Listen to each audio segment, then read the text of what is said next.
तो चलिए स्टूडेंट्स, आज हम जो लास्ट में हमने पढ़ाया था नोमेनक्लेचर, उसी क्लास को आगे कंटिन्यू कर रहे हैं। आज नोमेनक्लेचर ऑफ हेटेरोसाइक्लिक रिंग की लास्ट क्लास होने जा रही है और आज ये चैप्टर समाप्त हो जाएगा। तो टोटल इसकी 3 क्लासेस हो जाएंगी। आप लास्ट जो 2 क्लासेस मैंने ली थी उसको अच्छे से देखिए। आज मैं 3rd क्लास को कंटिन्यू कर रहा हूँ। तो ये टेबल आपको याद करनी होगी। इसमें टेबल में आप देख रहे हो ring with nitrogen, ring with nitrogen और रिंग विदाउट नाइट्रोजन, मतलब ऐसे रिंग जिसमें कि नाइट्रोजन प्रेजेंट है। जैसे ये रिंग है, इसमें नाइट्रोजन प्रेजेंट है, पिरिडीन है ये, ठीक है। ये है ring without nitrogen. Ring without nitrogen मतलब ऐसा रिंग जिसमें नाइट्रोजन के अलावा कोई और हेटेरो एटम्स प्रेजेंट है, जैसे ऑक्सीजन हो सकता है, सल्फर हो सकता है, इस तरह से। तो ring with nitrogen, ring without nitrogen, ये रिंग विद नाइट्रोजन है, ये रिंग विदाउट नाइट्रोजन है। इसमें नाइट्रोजन के अतिरिक्त ऑक्सीजन, सल्फर, फास्फोरस कुछ भी हो सकता है। अब ये देखिए रिंग, ये रिंग का साइज दिया हुआ है, 3 मेंबर्ड है कि 4 मेंबर्ड है, 5, 6, 7, 8, 9, 10 मेंबर्ड तक है। ये लिखा हुआ है अनसैचुरेशन, ये सैचुरेशन, ये फिर अनसैचुरेटेड है, ये अनसैचुरेटेड है, ये saturated, unsaturated, saturated, unsaturated, saturated. Unsaturated का मतलब ऐसे रिंग जिनमें डबल बॉन्ड्स प्रेजेंट है वो अनसैचुरेटेड कहलाएंगे, जैसे ये रिंग है। और सैचुरेटेड मतलब जिसमें डबल बॉन्ड प्रेजेंट नहीं है, ये रिंग इसमें डबल बॉन्ड प्रेजेंट नहीं है तो ये आपका सैचुरेटेड कहलाएगा, ठीक। तो ये अनसैचुरेटेड, सैचुरेटेड। अब देखिए जैसे 3 मेंबर्ड रिंग है, 3 मेंबर्ड रिंग है और रिंग विद नाइट्रोजन है। और मैं ये एग्जाम्पल लेता हूँ NH, इसकी अगर हम नंबरिंग करेंगे तो 3 तक जाएगी, 1 2 3, ठीक है। तो ये रिंग आप देख रहे हो, ये सैचुरेटेड रिंग है और इसमें नाइट्रोजन प्रेजेंट है। तो हम देखेंगे रिंग विद नाइट्रोजन है और सैचुरेटेड है, तो इसमें लग जाएगा IRIDNE, चूंकि नाइट्रोजन होता है एजा, ठीक है। और ये 3 मेंबर्ड रिंग है तो इसमें लग जाएगा IRIDNE, इरिडीन, ये इसके पीछे लगा देंगे। तो जहाँ पे 2 वोवल्स जो है पास पास हो, जब इसको जुड़ना है तो ये भी वोवल होगा IB और AB, तो इसमें से पहले का वोवल जो है वो हट जाता है, तो इसका नाम हो जाएगा एजिरिडीन, ठीक है। इसका नाम हो गया एजिरिडीन। इस तरह से हम ये जो टेबल है इसके द्वारा हम IUPAC नेम लिख सकते हैं। जैसे इसी का अगर हम IUPAC नेम देखें, ये आपका पिरिडीन है, इसका कॉमन नेम 1 2 3 4 5 6, तो ये पिरिडीन कॉमन नेम हो गया, ठीक है। अगर हम इसका IUPAC नेम देखें तो इसमें नाइट्रोजन है एजा, ठीक, और अनसैचुरेटेड है, तो रिंग विद नाइट्रोजन है, अनसैचुरेटेड है, 6 मेंबर्ड है, तो हम यहाँ पे जाएंगे इन, तो इसका नाम हो जाएगा एजा प्लस इन, तो इसमें से ये ए हट जाएगा, इसका नाम हो जाएगा एजीन, मतलब पिरिडीन का जो IUPAC नेम है वो एजीन हो जाएगा। और ये जो बी लिखा हुआ है, इस बी का मतलब होता है परहाइड्रो, ठीक है। ये इसके मैंने नोट्स आपको प्रोवाइड कर ही दिए हैं। तो इस तरह से हम नोमेनक्लेचर लिखेंगे। अब नेक्स्ट एग्जाम्पल लेता हूं मैं,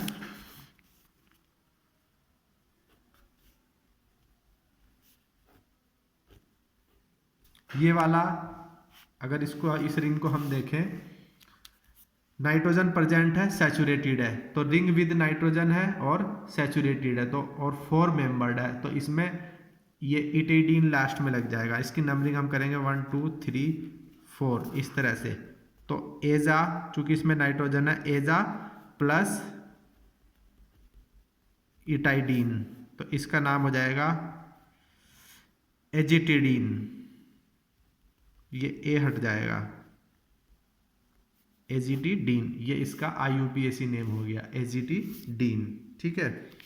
नेक्स्ट एग्जाम्पल चलते हैं, ये भी 4 मेंबर्ड रिंग है। अब ये जो रिंग मैंने बनाया है ये हमारा आएगा 4 मेंबर्ड है, सैचुरेटेड है, क्योंकि इसमें डबल बॉन्ड नहीं है, ठीक है। तो अगर यहाँ पे अगर हम देखें तो ये इसमें इटेन लास्ट में लग जाएगा, क्योंकि रिंग विदाउट नाइट्रोजन है, और 4 मेंबर्ड है, सैचुरेटेड है, तो ये इटेन, तो इसका नाम हो जाएगा ऑक्सा प्लस इटेन, ये ए हट जाएगा, ऑक्सीटेन, इसका नाम हो जाएगा ऑक्सीटेन। ठीक है, तो इस तरह से हम IUPAC नेम लिख सकते हैं किसी भी हेट्रोसाइक्लिक रिंग का। अब नेक्स्ट चलते हैं, ये टेबल हमको सामने रखनी पड़ेगी। नेक्स्ट मैं रिंग बना रहा हूं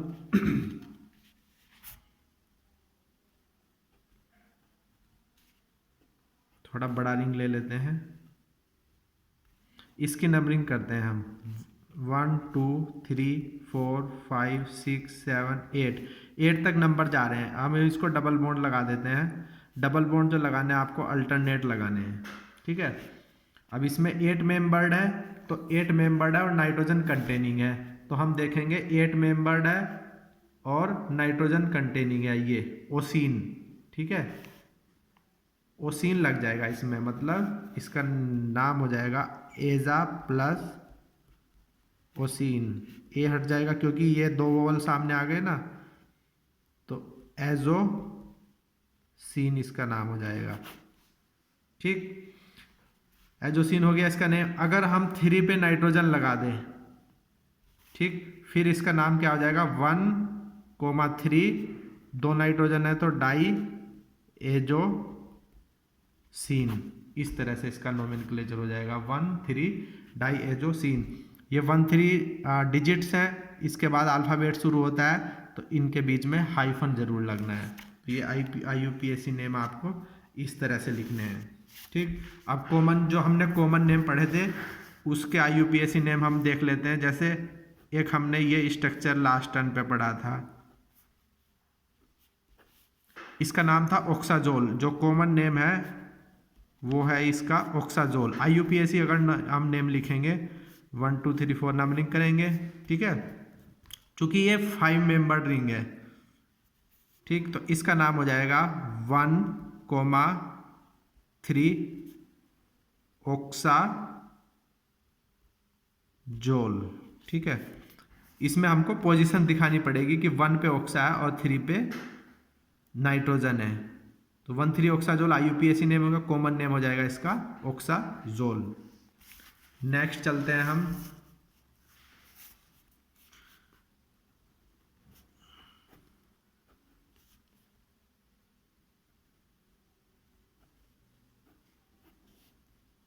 इसकी नंबरिंग इस तरह से 1 2 3 4।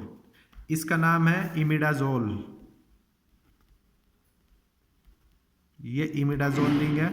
ठीक, इमिडाजोल रिंग है और 1 और 3 पे नाइट्रोजन है, तो इसका IUPAC हम नेम हो जाएगा 1,3 डाया एजोल। चूंकि 5 मेंबर्ड रिंग है, अगर देखें यहाँ तो ये 5 मेंबर्ड रिंग है। ठीक है, 5 तक नंबरिंग जा रही है, और 5 मेंबर्ड रिंग जो होता है वो ओल होता है। तो इस तरह से आप जो है IUPAC नेम लिख सकते हैं। अब ये देखिए, इसका नेम एजीन हो गया। ये वाला स्ट्रक्चर अगर देखें 1 2 3 4 5 6, ये 6 मेंबर्ड है, इसका कॉमन नेम है पिरिमिडीन, और इसका अगर IUPAC नेम देखेंगे 1,3 डायाजीन हो जाएगा। इसका 1,4 डायाजीन हो जाएगा IUPAC नेम। अगर कॉमन नेम में हम देखेंगे तो ये पायराजीन है। तो इस तरह से हम IUPAC नेम लिख सकते हैं। ठीक है, अब चलते हैं हम फंक्शनल ग्रुप या फंक्शनल ग्रुप्स की तरफ।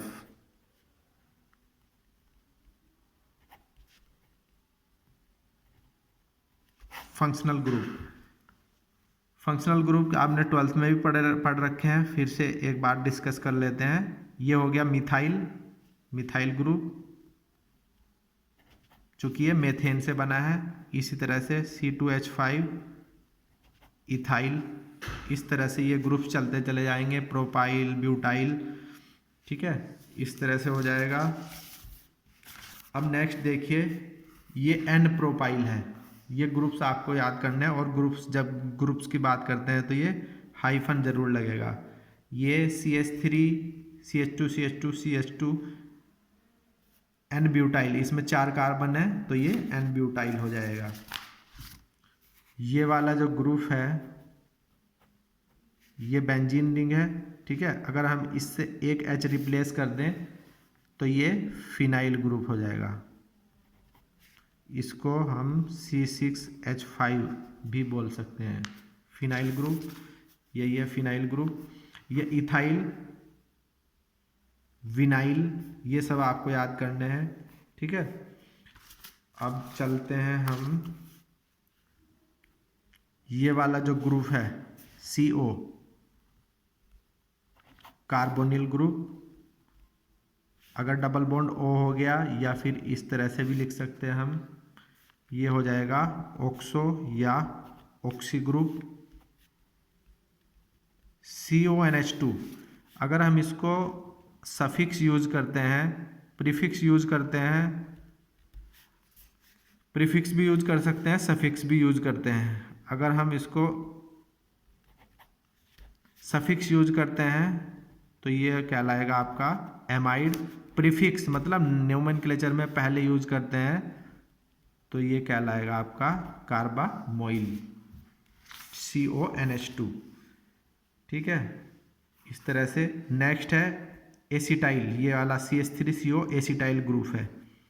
प्रोपियोनिल, ये कार्बोनिल है, कार्बोनिल ग्रुप, और इसमें चूंकि 3 कार्बन है तो इसका नाम हो जाएगा प्रोपियोनिल।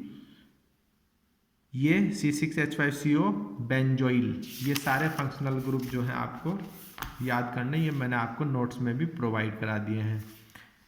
प्रीफिक्स अगर हम यूज करेंगे तो फॉर्माइल ग्रुप कहलाएगा, ये CHO एल्डिहाइडिक ग्रुप जो है। अगर इसको हम सफिक्स यूज करेंगे तो अल कहलाएगा, AL। CH3O, ये मिथोक्सी ग्रुप हो गया। इसी तरह से C2H5O इथोक्सी, ठीक है, और C6H5O फिनोक्सी। ये फिर से वही देखो कार्बामोइल ग्रुप हो गया। CH3CONH2, अगर हम इसकी बात करें, CH3CONH2 ये एसिटामाइड नाम है इसका, एसिटामाइड। अगर हम इसका H हटा दें, CH3CONH इसको कर देते हैं तो ये हो जाएगा एसिटामिडो, तब ये ग्रुप हो जाएगा एसिटामिडो ग्रुप, CH3CONH एसिटामिडो ग्रुप। इसी तरह से C6H5CONH बेंजामिडो ग्रुप हो जाएगा। CH3CH2CH2CONH ब्यूटाइरिमिडो ग्रुप, ये फिनाइल एसिटामिडो। अब इसको देखिए, ये जो ये CH3CONH एसिटामिडो ग्रुप है। अगर मैं इसका एक H रिप्लेस कर देता हूँ किसके द्वारा, C6H5 के द्वारा, तो ये स्ट्रक्चर हो जाएगा C6H5CH2CONH, ये हो जाएगा स्ट्रक्चर। तो इसका नाम हो जाएगा फिनाइल एसिटामिडो, ये हो जाएगा फिनाइल एसिटामिडो। ये देखिए फिनाइल एसिटामिडो, इसको हम फेन एसिटामिडो भी कह सकते हैं, ठीक। अब जैसे मैंने अभी बताया था, ये वाला ग्रुप है CONH2, कार्बामोइल ग्रुप है, ये carbamoyl.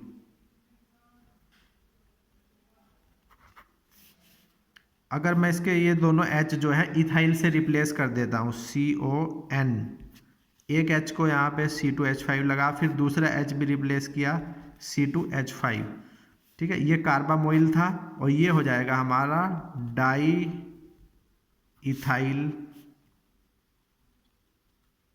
Carbamoyl, di ethyl carbamoyl. इस तरह से ये वाला जो ग्रुप है ये आपका आगे बहुत काम आने वाला है, क्योंकि नोमेनक्लेचर में इस तरह से बहुत नाम आएंगे, ठीक।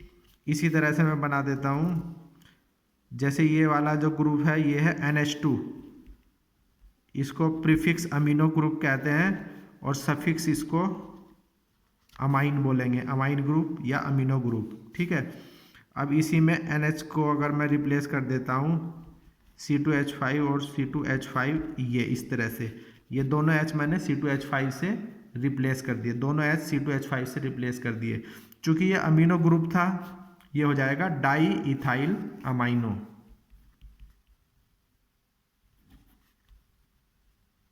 Di ethyl amino. ठीक है, ये सारे फंक्शनल ग्रुप आपके आगे बहुत काम आने वाले हैं।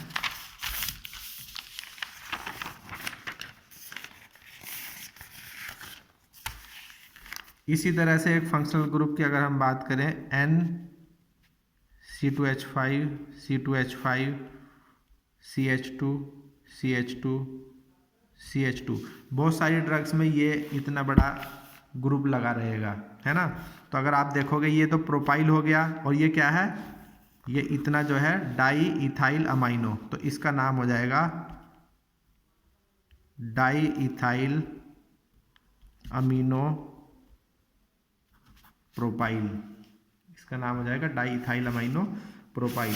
तो इस तरह से ये सारे फंक्शनल ग्रुप हैं, इनके मैंने नोट्स प्रोवाइड आपको कर दिए हैं, इनको आप अच्छे से पढ़ लेना।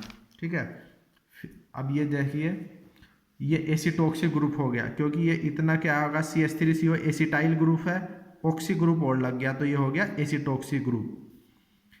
ये दो अलग हटके स्ट्रक्चर हैं, अगर C डबल बॉन्ड NH और इधर सिंगल बॉन्ड NH2, तो ये अमाइडिनो हो जाएगा। ठीक है, अमाइडिनो में जो बॉन्ड है वो C के पास लगा है। दूसरा ऐसा स्ट्रक्चर ग्वानिडिनो है। ठीक है, ये यहाँ बड़ा अच्छे से लिख दिया है, यहाँ C double bond NH NH2 और NH के साथ अगर बॉन्ड लगाए तो ये ग्वानिडीन हो जाएगा। ये अभी मैंने बताया था अमीनो है, अगर प्रीफिक्स लगाएंगे तो अमीनो, सफिक्स लगाएंगे तो अमीन। साइनो, ये साइनो ग्रुप है, CN प्रीफिक्स साइनो और सफिक्स में इसको नाइट्राइल कहेंगे, है ना।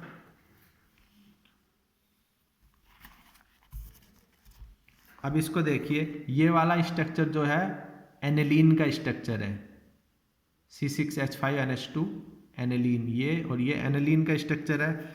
अगर एनेलीन के स्ट्रक्चर में से एक H हटा दे, ये क्या बन गया ग्रुप, एनिलीनो फंक्शनल ग्रुप।